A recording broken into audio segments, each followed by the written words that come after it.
기도하심으로 오늘 예배를 시작하겠습니다. 기도하시겠습니다. 사랑과 은혜가 많으신 하나님 아버지, 우리를 은혜 가운데 거하게 하시고 그 은혜에 감사 찬양 드릴 수 있는 귀한 마음 주심에 너무나 감사를 드립니다. 예배 가운데 우리와 동행해 주시어 신령과 진정된 예배가 되도록 우리의 예배를 인도하여 주시옵소서. 모든 걸 주관하시는 주님, 첫 시간입니다. 끝나는 시간까지 주님 앞에 모든 것 맡겨드리오니 주님 함께하여 주시옵소서. 감사를 드리며 예수 그리스도의 이름으로 간절히 기도드렸습니다.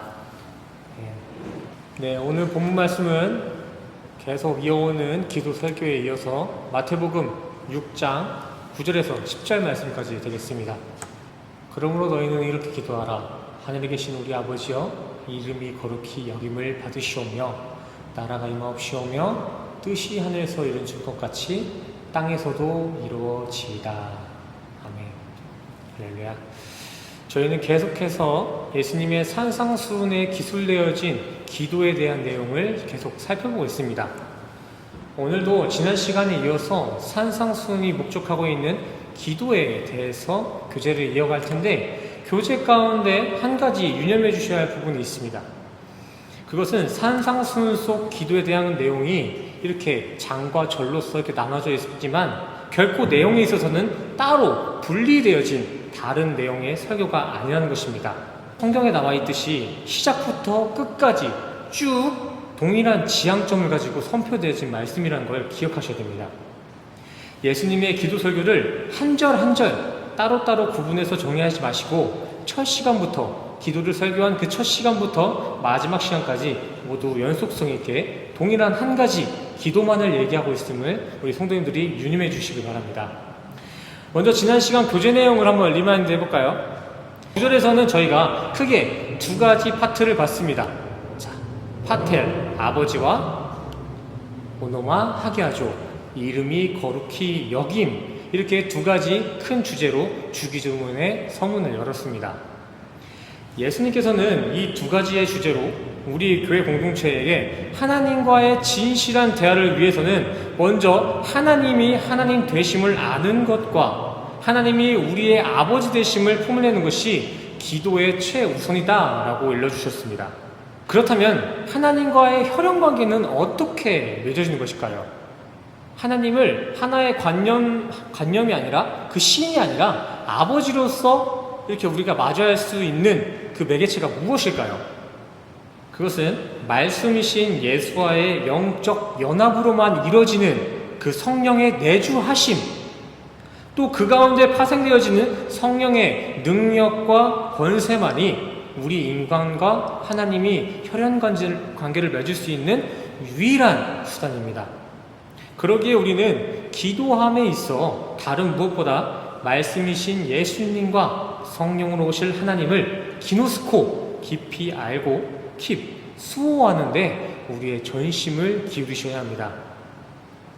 기도하실 때에는 우리의 기도의 길을 잃지 않게 예수님의 손을 꼭 붙잡으셔야 된다는 거예요. 저기 럭비 선수 보이시죠? 럭비 선수가 럭비공을 빼앗기지 않기 위해서 저 럭비공을 진짜 터져라 붙잡고 있는 것처럼 우리는 그 예수님의 복음을 수호하셔야 된다고요. 이렇게 우리 성도님들이 신앙 가운데 하나님을 알기에 힘쓰신다면 앞으로 우리 성도들의 삶은 우리의 삶 그 자체가 하나님께서 원하시는 기도가 될 것이며 진정 하나님의 이름을 거룩하게 회복시킬 기도자가 될 줄 믿습니다. 예배 시간대에만 잠깐 단발적인 기도 말고 우리에게 주어진 이 삶 자체, 이 세계 자체로서 기도하시는 우리 새생명교회 성도님 되시기를 간절히 소원합니다. 자, 우리 이제 9절에 이어서 오늘 본문 10절 말씀 한번 보겠습니다. 함께 읽어볼까요? 시작.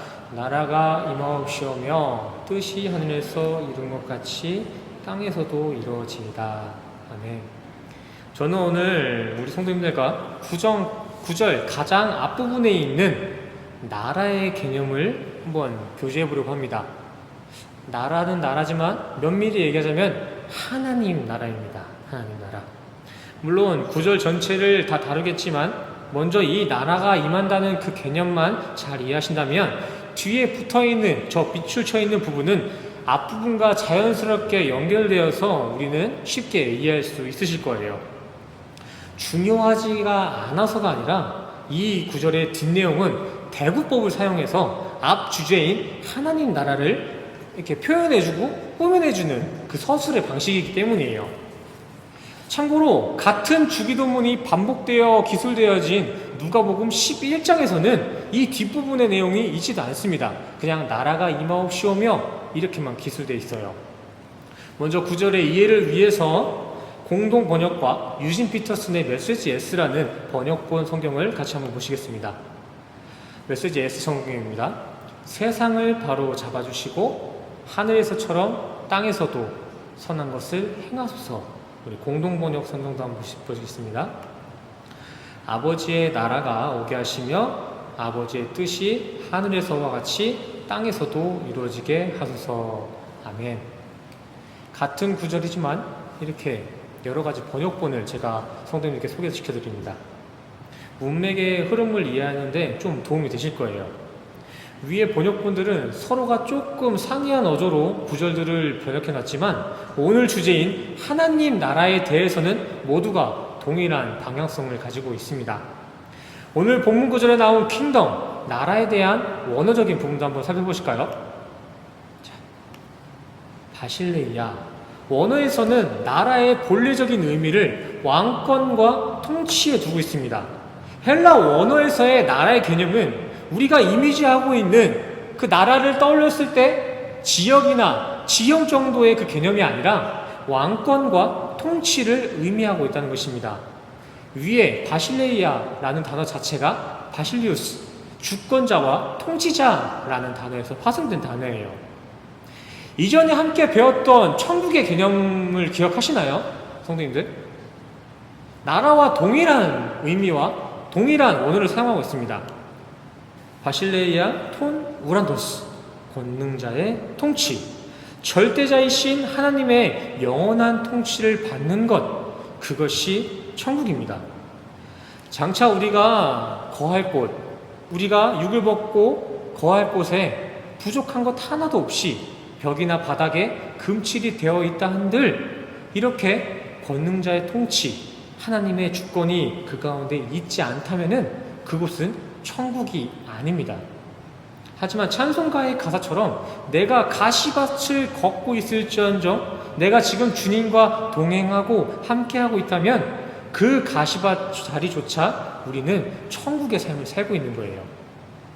이렇듯 주기도문에서 나라가 임하기를 구하고 있는 것은 단순한 환경의 외적인 변화가 아니라 나의 삶 가운데 하나님의 주권과 하나님의 통치가 임하기를 간절히 구한다는 기도입니다. 내가 가지고 있는 나의 사상과 이념들, 이성과 합리가 아닌 온전히 하나님의 주권과 통치에 인도함 받기를 원한다는 간구가 나라가 임하옵시오며의 진이라는 것입니다. 우리가 진정으로 하나님이 원하시는 그 프로시코마이의 기도를 드리기 위해서는 신앙의 고백, 그 가운데에서는 반드시 하나님의 나라, 하나님의 통치가 기초되어져야 된다는 것입니다. 이것 달라, 저것 달라 하는 헛것을 씹는 중언부언의 땡깡을 피기에 앞서 성도로서 사도 바울의 고백처럼 나는 죽고 주님만이 내 삶의 거듭남 삶, 주님만이 나의 삶의 주인된 천국의 여정을 먼저 간구하셔야 된다는 거예요. 이것이 성도의 기도 가이드라인인 주기도문의 올바른 방향성이자 성경의 궁극적인 목적입니다. 성경이 말하고 있는 게 곧 하나님 나라예요. 성경엔 이 하나님 나라, 하나님 통치에 대한 이야기가 신약에서만 260회 정도가 나와요. 천국이라는 단어는 신약에 몇 번 안 나오지만 하나님 나라와 하나님 통치, 그 하나님의 그 통치에 관한 이야기가 신약에서만 260번이 나온다고요. 이에 구체적인 사례로는 예수님께서 가장 먼저 우리에게 설교하신 내용도 하나님 나라였고, 십자가 사건 이후 사흘 만에 부활하시고 제자들에게 달려가 40일간 설교하신 내용 또한 이 하나님 나라였습니다. 성육신으로 30년간 연단하시고 인내하셨다가 때가 이르러 최초로 설교하신 게 하나님 나라였다는 것은 예수님께서 이 땅에 육을 입고 우리에게 오신 그 근본적인 이유가 바로 이 하나님 나라 전도에 있었다는 것입니다. 그렇기 때문에 예수님은 부활을 하고 나서도 자신을 핍박한 바리새인들이나 빌라도 총독을 찾아가지 않고 바로 제자들에게 다가와서 다시금 하나님 나라의 전도를 이어가셨던 것입니다.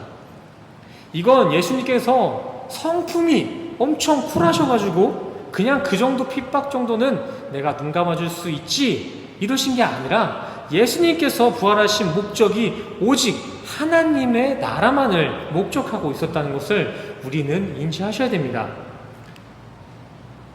경주말들은 옆을 보지 않고 앞만 보며 달릴 수 있게 저 눈가리개를 끼고 다니는데 저렇게 눈 가리개를 끼고 있는 경주마처럼 예수님께서는 최후 결승지점인 하나님 나라만을 지향하고 바라보고 계셨다는 것입니다. 요한복음 18장 36절에서도 말씀하시잖아요. 내가 만약 이 세상에 속하기 위해 이 땅에 온 것이라면 내 종들이 싸워서 십자가의 죽음을 피했을 거다. 근데 나는 이 땅에 속할 생각이 없다.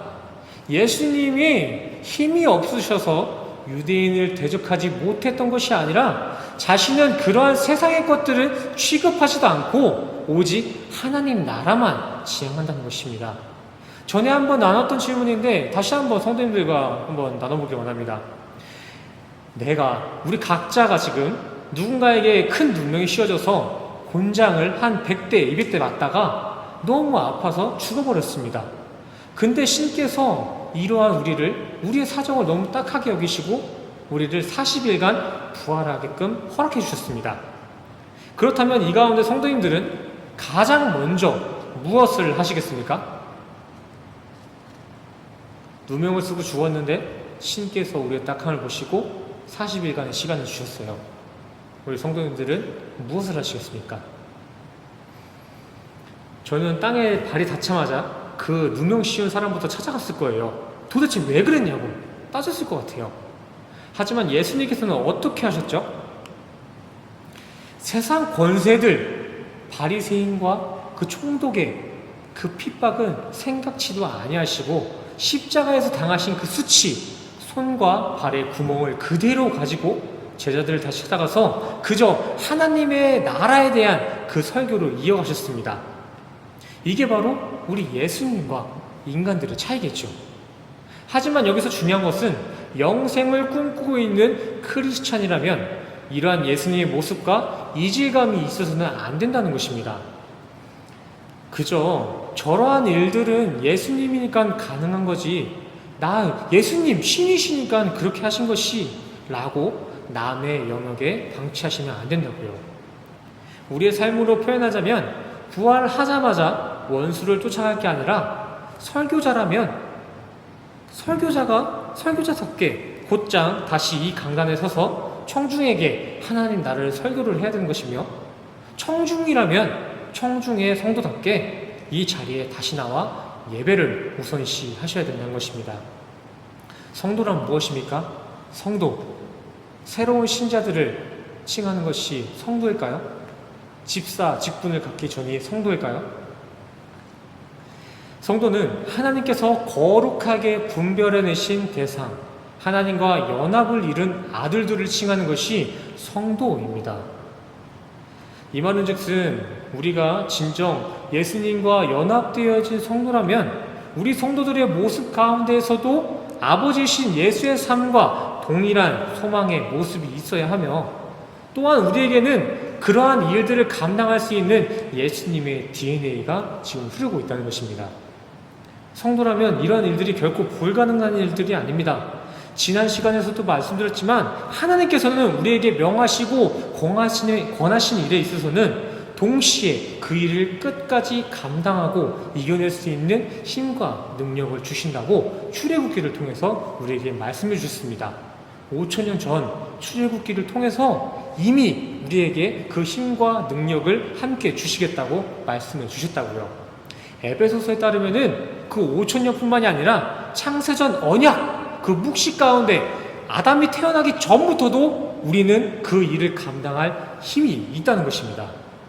할 수 있거든이 무슨 말이냐? 믿는 자에게는 능치 못할 일이 없느니라. 아멘. 대개 이 구절을 이렇게 해석함에 있어 지성이면 감천이라고 열심히만 믿으면 건강이든 물질이든 다 주실 거라는 초등적인 해석으로서 구절을 이해하고 있지만, 이 구절은 결코 능치 못함의 대상을 세상에 두고 있지 않습니다. 이 구절에 예수님은 지금 자신과의 믿음의 관계가 이어져 있다면, 그 믿음이 있다면 그 믿음은 예수님의 행함인 구원에 있어서는 그 어떤 것에도 지체되지 않는다라고 말씀하고 계신 거예요. 너희들이 나에 대한 존재를 믿고 있다면은 니들이 원하는 세상 것들을 다 주겠다는 것이 아니라, 내가 행하고 있는 이러한 일들, 그 은사들, 그 치유 사역들, 거기에 마지막 종착점인 구원에 있어서는 결코 지체될 일도 없고 불가능할 일도 없다고 지금 그렇게 말씀하고 계시는 거예요. 이 말씀은 또 오늘 내용에도 적용되어집니다. 나는 절대 예수님처럼 될 수 없다고, 예수님처럼 도저히 못하겠다고 우리가 꼬장꼬장 부려도, 내가 주와 연합된 성도라면 내 안에 내주하고 계시는 성령님께서는 결국 구원에 있어 우리의 인생을 그러한 예수님의 삶으로 어떻게든 이끌어 가신다는 것입니다. 전 못하겠습니다. 아무리 신앙인이어도 예수님처럼 십자가는 못 지겠습니다. 왼뺨을 맞고 오른뺨을 또 맞는 것, 그거 못하겠습니다. 제가 아무리 그렇게 인간적인 고백을 해도 내 안에 성령님께서 그렇게 내버려두지 않는다고요. 근데 또 그렇게 하나님께서 처음부터 끝까지 우리의 신앙을 견인해 놓고서는 우리에게 천국에선 이렇게 말씀해 주십니다. 처음부터 끝까지 다 하나님이 해놓고서는 천국에서 우리에게 이렇게 얘기해 주신다고요. 사진을 보는 것과 같이 아무것도 한 것이 없는 나에게 천국의 왕관을 딱 씌워주시면서, 그때 그 고난 참은 거, 그 환난 이겨낸 거, 그거 다 네가 한 거다. 잘했다 아들아. 이렇게 칭찬해 주세요. 이거 남들 얘기가 아닙니다. 성도인 우리 얘기예요. 우리 얘기. 인간의 역사 속으로 설명하자면 우리 성도들의 미래 이야기라고요. 비록 우리가 지금 크로노스의 이 시간에서 매일매일 시험 들고 넘어지며 살고 있지만, 그럼에도 불구하고 끝까지 예수님의 복음을 수호하여 연합의 성도를 잘 이어가신다면 역사의 본질인 하나님의 시간, 카이로스의 묵시 가운데서는 우리의 이러한 연약한 모습은 온데간데 없고 가장 성결하고 거룩한 모습으로 이미 그 천국 왕관을 쓰고 하나님과 찬양을 부르고 있을 것입니다. 우리가 정말 하나님이 택하신 성도가 맞다라면 하나님의 시간, 그 묵시 가운데서는 우리는 더 이상 넘어지지 않고 가장 성결한 모습으로 하나님과 기쁨의 찬양을 나누고 있을 거라는 것입니다. 우리 크리스찬 공동체에는 이러한 찬란한 미래가 우리의 역사 속 현재와 공존하고 있습니다. 우리의 나약한 그 현실과 그 미래 가운데 완전해져 있는 우리의 모습이 지금 공존하고 있다는 거예요. 우리 신앙인에게 이러한 천국 소망이 공존하기 때문에 이 땅에서 사람들이 나를 그렇게 못살게 굴고 또 되는 일이 하나도 없어도 그저 그 하늘을 소망하며 기쁨으로 살아갈 수 있는 것입니다. Now and here. 비록 내가 지금은 육을 입고 이 세상의 시간을 살아가고 있지만, 우리 성도는 지금 이 시간 가운데서도 우리가 결국 장차 맞이할 천국의 행복을 미리 맛보면서 이 육을 벗는 그날까지 그 전부터도 기쁨으로서 살아갈 수 있다는 것입니다. 데살로니가전서 5장 16절에 항상 기뻐하라 감사라는 구절이 바로 이 하늘 소망이 있기 때문에 가능한 구절입니다. 하나님의 계시로 3000층인 하늘의 영역을 경험한 그 바울이 우리 성도들에게 너네 많이 힘들겠지만 그래도 오래 참아야 된다, 그래도 하나님의 선을 붙잡아야 된다 라고 얘기하면서 되려 너희는 기뻐하라 감사하라 이렇게 말할 수 있었던 이유는, 장차 우리 성도에겐 이 고난과 역경이 생각나지도 않을 만큼 커다란 천국의 영광이 기다리고 있었음을 바울은 분명히 보고 왔기 때문이에요. 바울이 봤던 그 천국의 영광이 얼마나 대단했었는지 바울은 우리가 겪고 있는 이 광야의 시간을 잠깐이라고 칭하기까지 했습니다. 우리가 맞이할 하늘의 영광에 비하면 주를 위해 죽기까지 매를 맞고 혹독한 감옥 생활조차도 찰나일 뿐이었다는 거예요. 성도에게는 고생 끝에 반드시 이러한 영생의 낙이 약속되어 있습니다.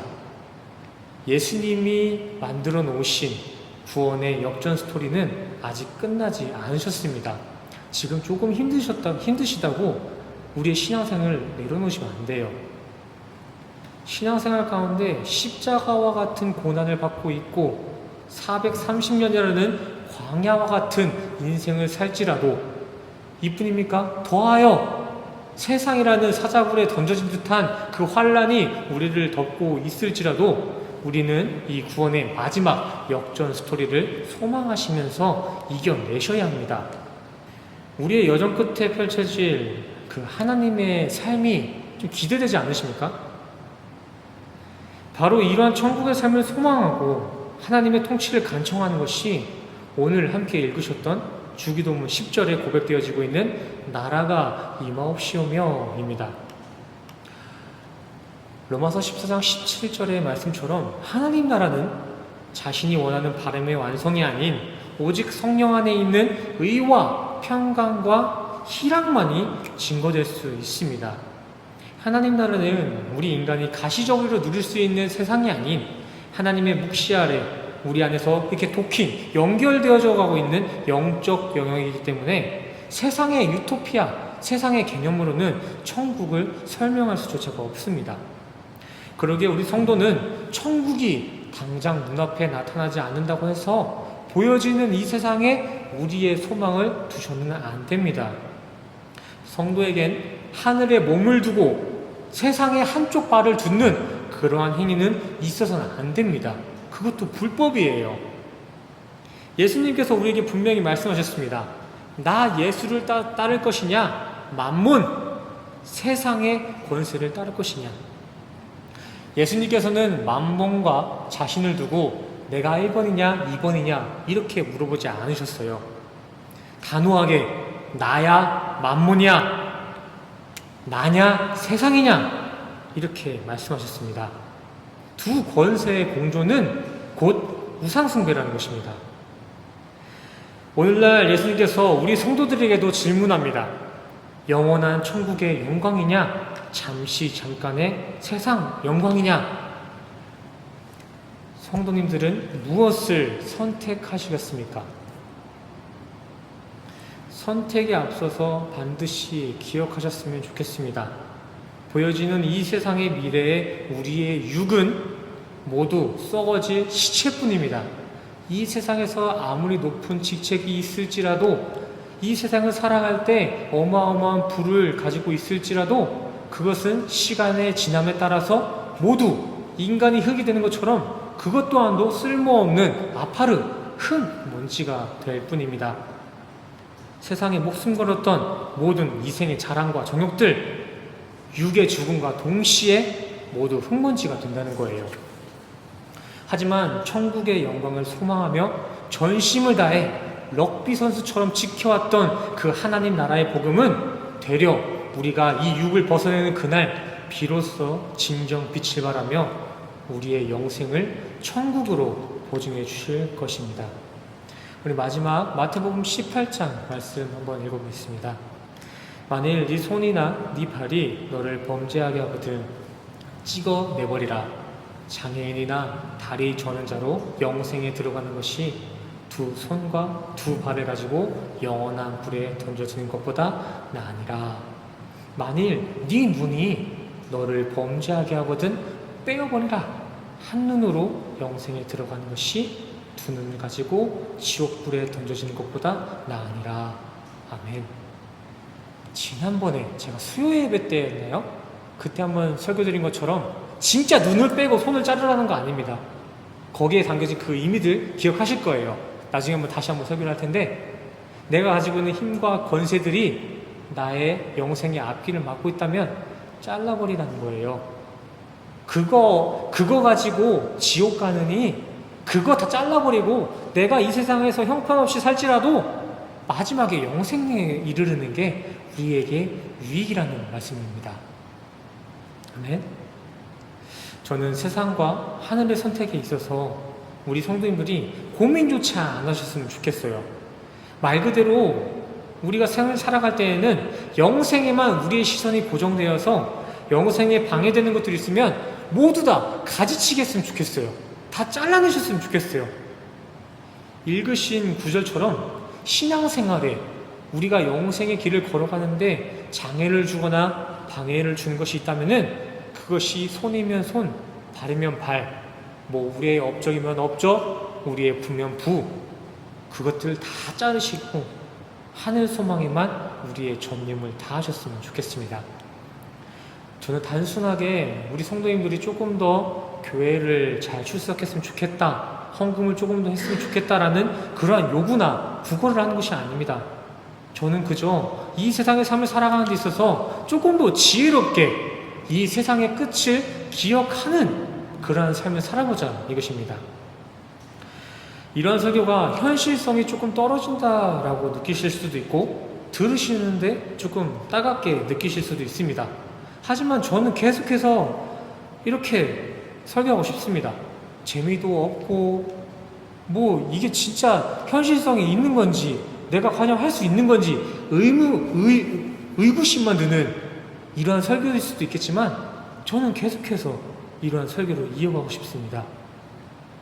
그래서 마지막 날에는 저 혼자가 아니라 우리 모두가 설교를 함께 나눴던 같이 말씀 교제했던 우리 새생명교회 모든 성도님들 모두가 함께 천국에 갔으면 좋겠습니다.